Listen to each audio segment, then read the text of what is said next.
E agora vamos para a segunda e última parte dos mamíferos. Nós vamos ver nessa videoaula os grupos dos mamíferos. Então, eu acabei a primeira parte lá. Se você não viu, separa esse vídeo, vai lá ver a primeira parte da aula para ver as características dos mamíferos, né? Eu falei que hoje os mamíferos viventes, né, eles são divididos nos monotremados, que são os ornitorrincos, né? Os marsupiais, como os coalas, os cangurus, e nós, os placentários. É muito comum associar mamífero com a presença da placenta, né? Nem todo mamífero vai ter placenta, tá? Então, só os placentários, ok? Vamos ver isso. Ah, uns bonitinhos, gente. Esse eu acho fantástico. Olha os ornitorrincozinhos mamando na mamãezinha, né? Então, eles são chamados de monotremados ou prototérios, tá? Anotem aí. Eles são representados por dois animais, que são os ornitorrincos, né? Bem famoso, foi até mascote de Olimpíada já. E o Ecdna, que é bem restrito na Austrália e na Nova Guiné. Então, ele é endêmico ali, ok? Mas o maior representante deles é o ornitorrinco. Por quê? Por duas coisas principais, né? Primeiro que ele tem um bico que não é característico dos mamíferos, então ele tem esse bico. E ele bota ovo. Isso mesmo, existe mamífero que bota ovo, né? O resquício, lembra que nós somos amniotas, aquela casca, né? Então, existem mamíferos que mantiveram essa característica primitiva do ovo, né? Então, os prototérios, né, eles são ovíparos. Dessa forma, não há placenta. Porque, na verdade, nós que somos placentários, temos a placenta para quê? Para nutrir o embrião, não é verdade? Então, observem que os prototérios, que você tem que saber, que eles botam ovos e dessa forma não tem placenta, ok? E como eu falei, não existe o mamilo, o peito, né? Os filhotes mamam o leite que escorre das glândulas mamárias da mãe entre os pelos do corpo. Olha que bonitinho aqui, olha que coisa mais linda. Então, esses são os prototérios, ok?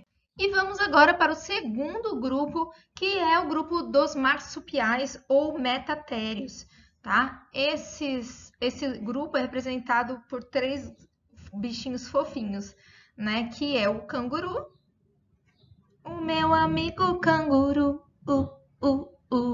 Vocês não têm filho pequeno, vocês não sabem essa música. O koala e o gambá, né? O gambá também é marsupial, ok? Então, o canguru vive na Austrália, o gambá, por exemplo, é a cuíca no Brasil, que é um outro marsupial. Eles são vivíparos, então eles não botam ovos, tá? O que que acontece? Acontece que o desenvolvimento do filhote não ocorre 100% dentro da mãe. Ele começa dentro da mãe e depois ele vai para o marsúpio, que é uma bolsinha aqui que é bem vista no canguru, e o filhote acaba se desenvolvendo do lado de fora, nesse marsúpio. Então, com isso, nesse grupo, a gente fala que a placenta é reduzida ou ela é ausente, tem ausência, não, às vezes nem chega, né? Alguns lugares falam que a placenta é decídua, temporária, ou seja, ela não dura durante todo o desenvolvimento do embrião. Tá? Então, ó, os embriões passam por um curto período de gestação no útero da fêmea. Começa o desenvolvimento ali no útero e depois eles nascem dentro do marsúpio e eles acabam se desenvolvendo, finalizando o desenvolvimento embrionário dentro dessa bolsa, né, desse marsúpio, tá? Então, veja, prototério não tem placenta, metatério ou vai ter uma placenta reduzida ou não, também não vai ter placenta. E o desenvolvimento do embrião, ele é finalizado, passa a maior parte o embrião numa bolsa externa chamada de marsúpio.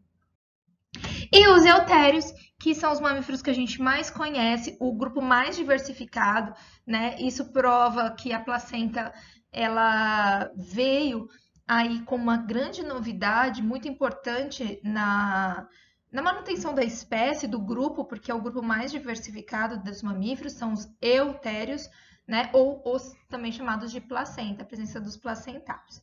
Eu pus aqui um momento cuti-cuti, né? Porque eu gosto deste momento. Olha que dor que essa mãe deve estar sentindo neste momento, puxando o peito dela. Isso é muito comum até com nós, mulheres, né? Principalmente quando a criancinha está começando a ter dentinho da mama na mãe.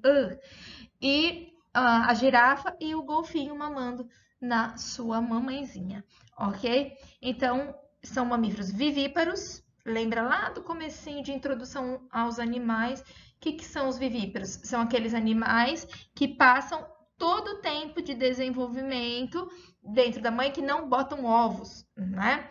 Então, eles passam por um período de gestação suficientemente longo para nascerem completamente formados. Ana, mas o que é essa placenta? Olha que essa foto eu acho incrível. Vocês sabem, a maioria deve saber que eu tive parto normal, né? E eu também peguei a minha placenta. Foi muito, muito legal, né? Ela é grande, né? Então, nós, mulheres, somos ligadas aos nossos filhos pelo cordão umbilical. Então, nós temos a placenta que une o bebê, né, a nós.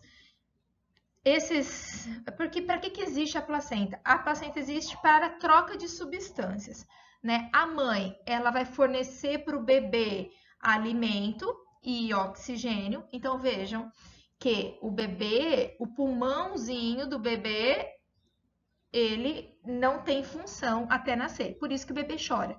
Quando ele chora, significa que o ar pela primeira vez está entrando nos seus pulmões. Via de regra, quando o bebê está